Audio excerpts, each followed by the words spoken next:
Legally, money is anything proclaimed by law as a medium of exchange. Money has four basic functions.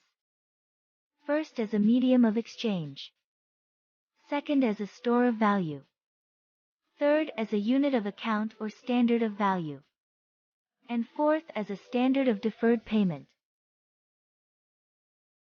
To say that money serves as a medium of exchange means that market participants will accept it as payment.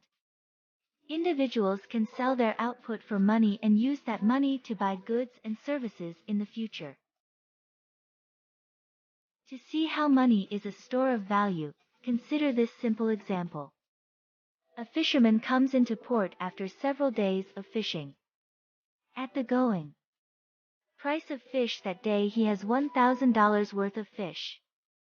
Those fish are not a good store of value, because if the fisherman keeps them too long, they will rot.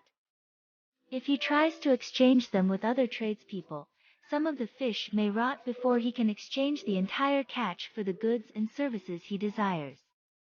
In contrast, if the fisherman sells the entire catch for money, he can store the value of his catch in the money that he receives.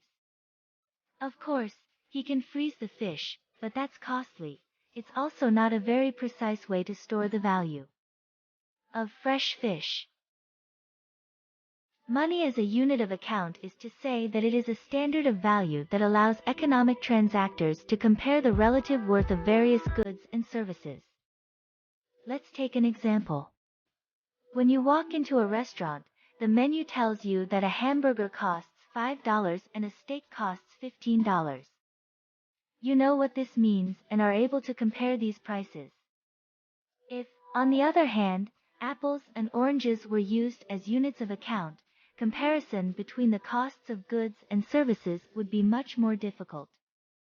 Imagine trying to determine what costs more, a hamburger costing 25 apples or a steak costing 30 oranges.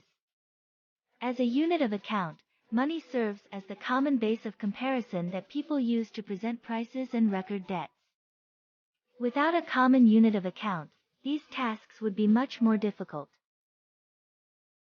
Money acts as a standard of deferred payment. It means payment to be made in future can be expressed in terms of money. Credit is given in terms of money. If a person needs 10 kilograms of rice but does not have the required amount of money with him at the time, he borrows this amount. The person needed rice, but he borrowed money. He did not borrow rice. He will return money to the lender after the agreed period.